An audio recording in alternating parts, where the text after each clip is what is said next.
আসসালামু আলাইকুম, welcome to রান্নাস home kitchen. আজ তৈরি করব বিফ চিলি অনিয়ন। চলুন রান্না শুরু করি।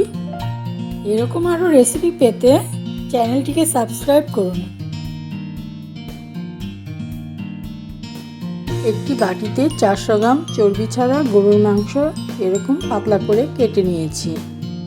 এবার মাংসের মধ্যে দিয়ে দেব 2 টেবিল চামচ সয়া সস, 2 টেবিল চামচ কর্নফ্লাওয়ার, হাফ চামচ চিনি, কোয়ার্টার চামচ সাদা গোলমরিচের গুঁড়ো, আর দিয়ে দেব কোয়ার্টার চামচ লবণ। এরপর একটা ডিম দিয়ে মেখে আরও 1 চামচ কর্নফ্লাওয়ার দিয়ে ভালো করে মেখে ঢেকে রেখে দেব 20 মিনিট।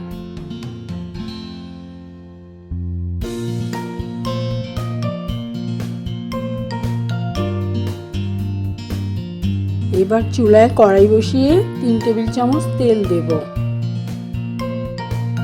তেলের মধ্যে 1 চামচ বাটার দেব সুন্দর ফ্লেভারের জন্য।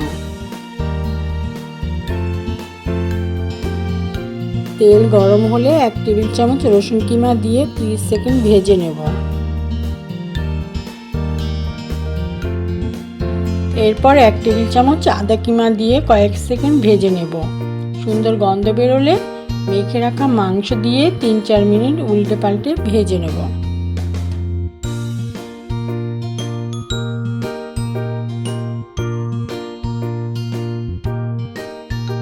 আমি কিন্তু পুরো রান্নাটা চুলোর মাঝারি আঁচে রান্না করব।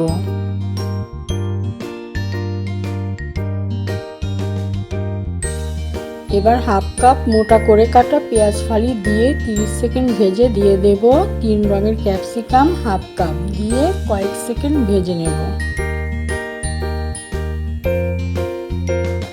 আপনারা চাইলে যে কোনো 1 রঙের ক্যাপসিকাম দিয়েও করতে পারেন।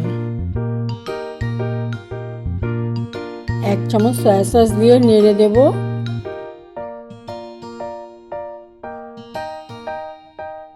এরপর দেব 1 টেবিল চামচ টমেটো সস,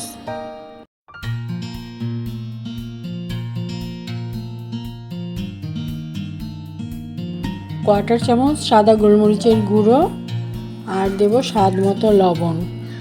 লবণ দিয়ে ভালো করে নেড়ে দেব। এবার 1 মগ পানিতে 1 টেবিল চামচ কর্নফ্লাওয়ার গুলে ঢেলে দেব।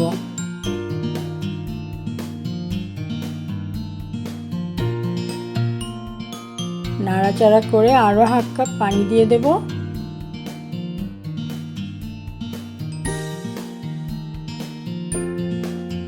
ফুটে উঠলে আরও একটু লবণ দেব।